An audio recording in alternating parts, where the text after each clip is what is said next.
CM अमर अब्दुल्ला साहब हैं, इन्होंने झूठ बोलने में तो पीएचडी हासिल की है। मतलब सबसे मतलब पूरे हिंदुस्तान में सबसे ज़्यादा झूठ बोलने वाले जो प्रधान में ये सॉरी चीफ मिनिस्टर हैं, वो हमारे अमर अब्दुल्ला साहब हैं। ये जो बातें करते हैं, ये बिल्कुल आउट ऑफ सिलेबस बातें करते हैं। ये कुर्सी के इतने भूखे हैं कि इन्होंने कुर्सी को पाने के लिए टोपी उतार कर लोगों के सामने झूठे-झूठे वादे किए। कहीं बिजली की, कहीं सिलेंडर की बातें की। अब उन सभी मुद्दों से अब वहाँ पे कुछ कर नहीं रहे हैं। तो अब उन सभी मुद्दों से भटक कर अब अपने आप ही जो है कन्वर्सेशन में आने के लिए, कंट्रोवर्सी में आने के लिए और अपने आप को एक जानबूझ के जो है वो ऐसी बातें कर रहे हैं। दैनिक सवेरा टीवी देख रहे हैं आप और इन दिनों जम्मू कश्मीर के अंदर सियासत फिर गरमाई है। स्टेटहुड को लेकर उमर अब्दुल्ला का बयान है कि आखिरकार स्टेटहुड के लिए उमर अब्दुल्ला अपनी कुर्सी भी छोड़ सकते हैं। इस वक्त खसूसन बातचीत करने के लिए मेरे साथ डिस्ट्रिक्ट किश्तवाड़ से भाजपा के स्पोक्स पर्सन विनीत ठाकुर हैं। विनीत, किस तरह से देख रहे हैं सीएम उमर अब्दुल्ला का ये बयान कि स्टेटहुड लेने के लिए चाहे मुझे कुर्सी छोड़नी पड़े, ये चुनाव फिर से जम्मू कश्मीर में हो असेंबली के लिए? देखिए अंकुश जी, जो सीएम अमर अब्दुल्ला साहब हैं, इन्होंने झूठ बोलने में तो पीएचडी हासिल की है। मतलब सबसे मतलब पूरे हिंदुस्तान में सबसे ज़्यादा झूठ बोलने वाले जो प्रधान में ये सॉरी चीफ मिनिस्टर हैं, वो हमारे अमर अब्दुल्ला साहब हैं। ये जो बातें करते हैं, ये बिल्कुल आउट ऑफ सिलेबस बातें करते हैं। ये कुर्सी के इतने भूखे हैं कि इन्होंने कुर्सी को पाने के लिए टोपी उतार कर लोगों के सामने झूठे-झूठे वादे किए। कहीं बिजली की, कहीं सिलेंडर की बातें की। अब उन सभी मुद्दों से अब वहाँ पे कुछ कर नहीं रहे हैं।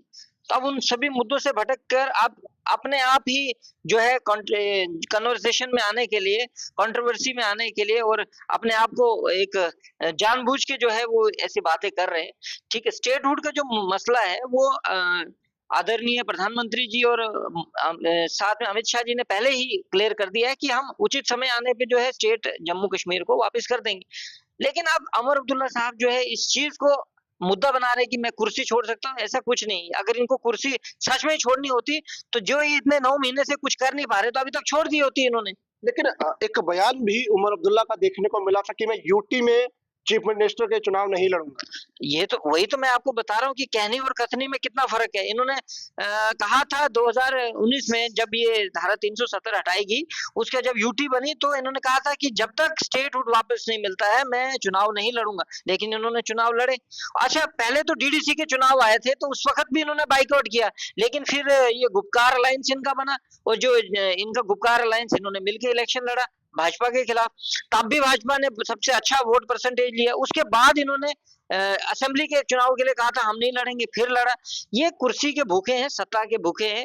ये अपनी कुर्सी से इतना प्रेम कर सकते हैं, उसके लिए कुछ भी कर सकते हैं, किसी भी हद तक जा सकते हैं। भाजपा पर भी लेकिन सवाल खड़े हो रहे हैं इस वक्त। भाजपा को उर्दू विरोधी कहा जा रहा है कि भाजपा नायब तहसीलदार की पोस्टों में उर्दू को जो है वो मुद्दा बना रही है, युवाओं को भटकाने का काम कर रही है और भाजपा उर्दू विरोधी है। देखिए, ये जो नेशनल कॉन्फ्रेंस के लोग एक नया प्रोपेगेंडा चला रहे हैं कि जो भाजपा है, वो उर्दू के खिलाफ है। भाजपा नहीं, इवन कि पूरा हिंदुस्तान जो है उर्दू की इज़्ज़त करता है, क्योंकि उर्दू भाषा का ओरिजिन हमारे ही भारत का है।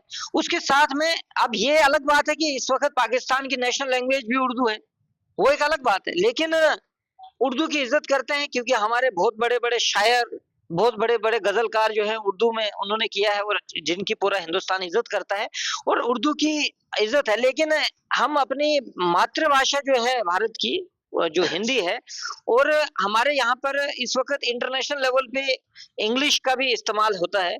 तो जब हमारे राज्य को ये जो 5 भाषाओं का अधिकार मिला, तो इसमें विशेषकर सिर्फ़ एक उर्दू को कंपल्सरी करना, यही इसी के ऊपर भाजपा खिलाफ है कि उर्दू कंपल्सरी ना हो।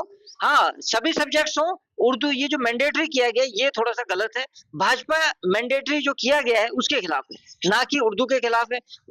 जो हमारे युवा अध्यक्ष हैं हमारे जम्मू कश्मीर के अरुण प्रभात जी, उन्होंने प्रोटेस्ट और एजिटेशंस में भी यही कहा कि हम उर्दू के खिलाफ नहीं, लेकिन हम अपनी मातृभाषा हिंदी के साथ भी गलत होने नहीं देंगे। हम चाहते हैं कि नायब तहसीलदार की जो रिक्रूटमेंट होंगी और उसमें जो नोटिफिकेशन है, उसमें उर्दू के साथ हिंदी और इंग्लिश भी कंपल्सरी किया जाए। मेरा आखिरी सवाल रहेगा, किस तरह से देखते हैं पहलगाम आतंकी हमले के बाद सोचा जा रहा था कि बाबा बर्फानी की यात्रा में जो है वो कम देखने को मिलेगी, लेकिन रिकॉर्ड तोड़ यात्रा हो रही है। आतंकवादियों और पाकिस्तान को भी जवाब जो है वो भारतीय सेना दे रही है और यात्रियों ने भी मुंह तोड़ जवाब दिया है कि यात्री डरने वाले नहीं है। देखिए, जिस प्रकार से जो पर्यटकों के ऊपर जो इन्होंने हमला किया था उसका साफ इनका ये संदेश था कि हम कश्मीर के अंदर जो है टेररिज्म इस लेवल पे बढ़ा देंगे कि टूरिज्म जो है खत्म हो जाएगा, पर्यटक नहीं आएँगे, श्रद्धालु नहीं आएँगे। लेकिन एक बहुत बड़ा तमाचा बजा है पाकिस्तान के मुँह के ऊपर और उनके जो स्लीपर सेल्स है कश्मीर के अंदर, उनके मुँह पे कि जिस प्रकार से इस वक़्त जम्मू कश्मीर के अंदर एक भीड़ उमड़ पड़ी है बाबा बर्फानी अमरनाथ के दर्शन के लिए। लोग अभी घंटों लाइनों में वेट कर रहे हैं और इवन कि ये बहुत ही खुशी की बात है कि लोगों के अंदर जो था कि जिस प्रकार से उन्होंने एक डर और भय का वातावरण क्रिएट करने की कोशिश की थी, लेकिन अब वो टोटली चेंज दिख रहा है। इस वक़्त लोग जो हैं आतंकवाद के खिलाफ लड़ने के लिए तैयार हैं और वो बिल्कुल भी कश्मीर को जो है भारत का अभिन्न अंग है। लेकिन ये जो पाकिस्तान के जो एजेंट हैं और जो पाकिस्तान के जो पॉलिटिकल लीडर्स हैं यहाँ पर, जो पाकिस्तान की वकालत करते हैं बगैर बगैर फीस के, तो ये उनको एक करारा संदेश है कि हिंदुस्तान का जो जितने भी श्रद्धालु लोग हैं, वो बिल्कुल डरने वाले नहीं हैं और वो डटकर सामना करेंगे। इस वक़्त खाली वहाँ की बात नहीं है, हर जगह पर चाहे आप मचेल माता की बात करो, श्राइन बोर्ड वैष्णो देवी की बात करो, हर जगह जो है श्रद्धालु बढ़-चढ़ कर आ रहे हैं। ये बहुत खुशी की बात है जम्मू कश्मीर के लिए। यानी देखिए पाकिस्तान को और उसके साथ जो पाकिस्तान के स्वीपर सेल्स जम्मू कश्मीर के अंदर काम कर रहे हैं, उनके मुंह पर भी ये सीधा तमाचा है। ये कहना है भाजपा के डिस्ट्रिक्ट स्पोक्सपर्सन किश्तवाड़ विनीत ठाकुर का। लेकिन लगातार जम्मू कश्मीर के अंदर सियासी घमासान तो हुआ, लेकिन उसके बाद अब स्टेटहुड को लेकर सरगर्मियां गरमाई हुई है और लगातार बयानबाजी जो है वो देखने को मिल रही है। दैनिक सवेरा के साथ अंकुर भंडारी, जम्मू।